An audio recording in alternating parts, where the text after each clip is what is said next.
And welcome to the Best of Kamloops. I'm Jason Mann. With me is Anne-Marie Jacobs of Door Doula Services. Anne-Marie, congratulations on your nomination to Best of Kamloops. Why don't we start with what Door Doula Services does? Thank you so much for having me. Door Doula Services is a different type of doula service. I'm an end of life doula. So, much like a birth doula assisting with births, I assist with those who are critically ill or nearing the end of their lives. I can see after having used a beginning of life doula a few times what that might mean exactly, but could you describe a little bit more about the type of support that you provide to individuals and maybe their families too during the end of life process? Of course. So, I do help with clients and their entire family if they need.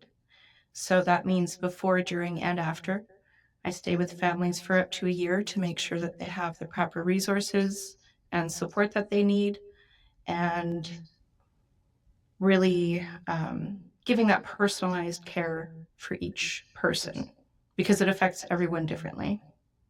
Is it emotional support that you provide generally, or is there practical challenges that arise that you kind of also help out with? It's the whole shebang. It's pre-planning.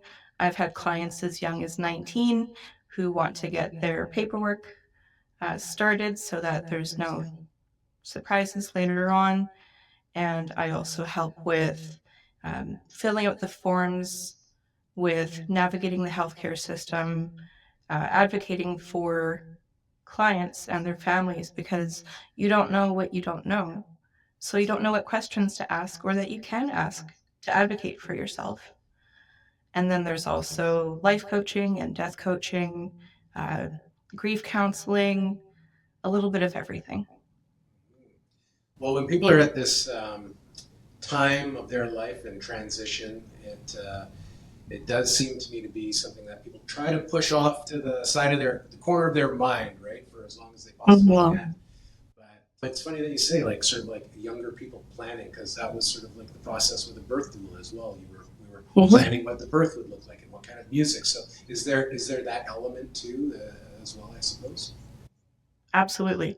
I made a custom personalized comfort care plan so that you can write down all your wishes for tending to your senses. So, what kind of smells, what kind of music, lighting, favorite blanket, you know, anything that makes them most comfortable and at peace.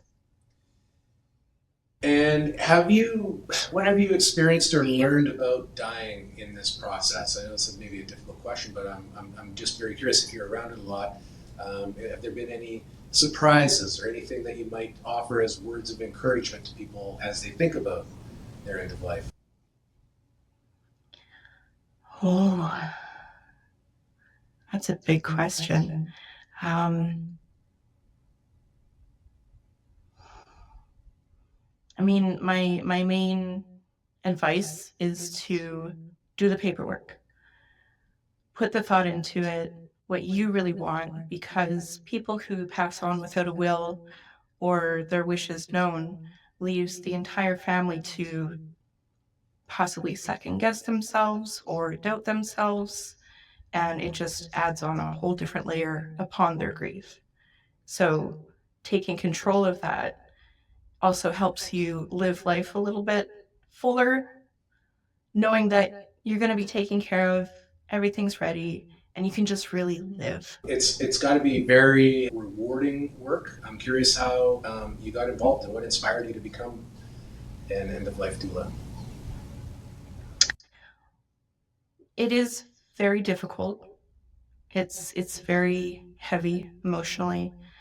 The hours are quite long, but the best part of my job is listening to people's stories, their life stories, their adventures, their successes, everything like that. And I really got into it when my father passed away in 2018, and I didn't have a chance to say goodbye. And I didn't have a lot of control over that situation. There was a lot of unknowns, And it was like, it really would have been great with a guide. I guess the last question I'd have is, what's it mean to be nominated? Oh, to be nominated means the absolute world to me. Gives the opportunity to have the service be known and be recognized because it is newer to Canada. And it shines a light on the need to rework that foundation on how we view death and how we talk about death. And if you can take back that control, imagine the comfort and the certainty and acceptance that you could have and just remove the fear altogether. How different would each day be? Indeed, indeed. Well, we congratulate you on your Best Kamloops nomination, and we wish you all the best in the voting round. And no matter what, we definitely stand in awe of the work that you do. So, Thank you.